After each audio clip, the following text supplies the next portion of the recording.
Deep in the dense jungles of Papua New Guinea, what should have been a routine expedition into the interior became an extraordinary encounter with history.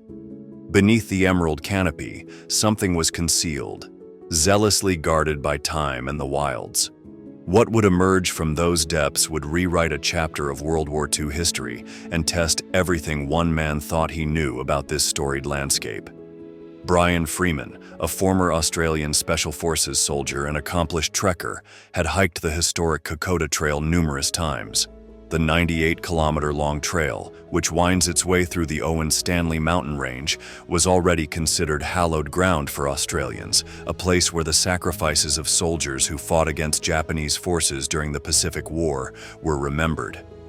But in 2009, Freeman's hike along the trail took an unexpected turn when a long-held secret was finally uncovered. Very instrumental indeed was Freeman's deep contact with local villagers in Alola, built up over these years of mutual respect and collaboration.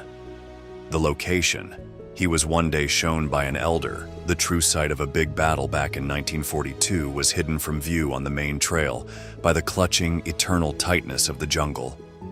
The years of winning their trust, Freeman eventually visited this site, referring to it as a sort of living museum.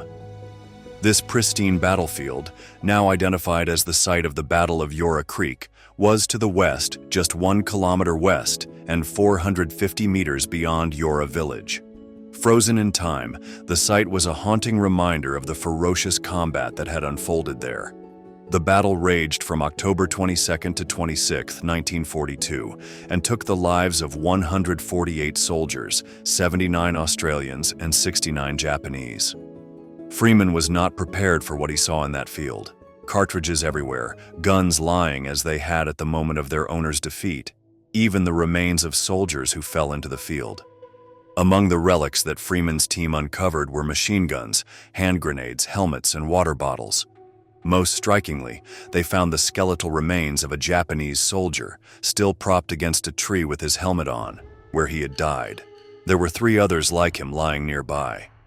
"I never expected to find war dead," Freeman later reflected. "As a former soldier myself, finding these fallen men was very different from just finding artifacts." The preservation was unique on the battlefield and became the most important find related to World War II in the 21st century. It was the only known site where bodies of fallen soldiers and their arms had lain undisturbed since the conflict. A secret buried for almost 7 decades under the watchful eyes of Alola villagers, their spiritual respect for the site averting its disturbance.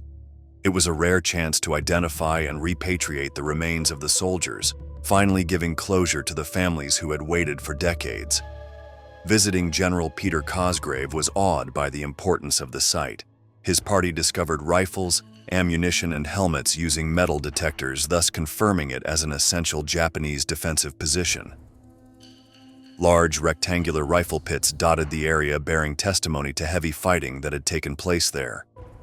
Though several years had gone by, leather items like boots, belts, and gun holsters had survived, though fabric uniforms had long ago rotted away.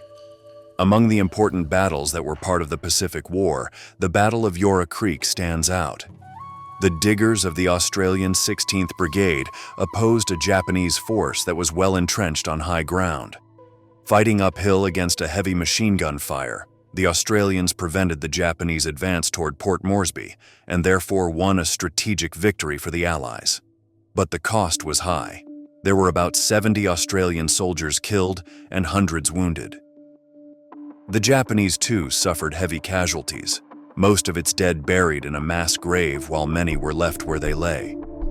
Freeman's team also discovered that the battlefield had served as a field hospital for the Japanese. They found kidney-shaped medical dishes and other artifacts that would indicate a field hospital. Diaries and battle maps further supported this hypothesis, painting a vivid picture of the site's dual role, a place of combat and care. The battlefield remained a hallowed ground for decades because of villagers who still believed that disturbing the site would wake up the spirits of the dead. In due course, Freeman's mission took on a different purpose. What for him had been a search for relics of history now became a sacred trust to the dead. Our priority now is ensuring these soldiers return home while preserving this battlefield exactly as we found it, he said.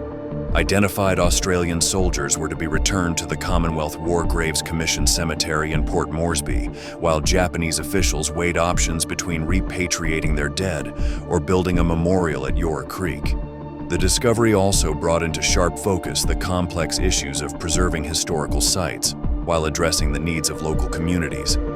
In recent years, there was tension when the Kokoda Track Landowners Task Force, representing the traditional owners of the land, protested the management of the trail. It accused the PNG government of failing to provide promised funds and blamed the Australian government for a lack of transparency in managing resources it had set aside for the trail's preservation. These tensions boiled over in 2023 when the blockade, led by Task Force Chairman James Anage, stretched into 3 weeks. The blockade imperiled the start of the trekking season, a lifeline for the region. The provincial governor Robert Aroy and PNG Tourism CEO Jerry Agu intervened to have the dispute resolved. The blockade ended, but the incident underlined the need for a balance between preservation and economic justice for the people. Freeman documented his remarkable journey in his book, The Lost Battlefield of Kokoda. He continues to be an outspoken advocate for site preservation, touting it as a historical treasure and a place of contemplation. "This isn't just another memorial," Freeman said. "It's a place where history stood frozen in time. Walking through it, you can almost hear the echoes of the battle." To the families of those who have fallen, Freeman's discovery brings hope for closure. "We may have finally found those poor fellows," he said. "Their families can now have the chance to lay them to rest properly and find peace." Identification efforts still continue to ensure that these remains are returned to their respective countries with dignity. The discovery also put the Kokoda Trail in the public eye regarding its deep cultural significance. For many Australians, it's not just a physical journey, but a symbolic connection to the sacrifices of their forebears. For some, trekking the trail has become a rite of passage, a means to pay homage to those who fought and died in its shadow. It is to this that Freeman brings a whole new depth, revealing stories that had lain hidden for decades. The Battle of Yora Creek became testimony to the bravery and sacrifice of soldiers fighting there. Freeman's work not only has kept their memory alive, but also bridged history and humanity. While the jungles of New Guinea are slowly releasing some of their secrets, the story of Yora Creek reminds us of the staying power of war and of those spirits who try to expose the truths. Going forward, there are a number of challenges to be met in maintaining the site. There's a delicate balance that has to be struck between tourism development and respect for the sanctity of the battlefield. The local stakeholders stress the need for sustainable practices that respect the historical value of the site, while bringing economic gains to the communities that have protected it over generations. Partnerships by the PNG government, international organizations, and local groups are vital in reaching these objectives. Education also plays a major role in preserving the legacy of the Battle of Yora Creek. Schools and museums have started integrating the story into their curricula and exhibitions to make sure that future generations understand the sacrifices made on this hallowed ground. Digital initiatives such as virtual tours and documentaries are being developed to share the site's story with a global audience, further amplifying its significance. For Freeman, whose commitment to the unearthing and preservation of history has been a torch to light the way for others to look beyond the surface and into the hidden narratives that make up our impressions of the past, the journey is far from over. Freeman remains humble about his discovery. "I'm just a custodian," he said. "The real story belongs to the men who fought and died here. It's their sacrifice that we must never forget."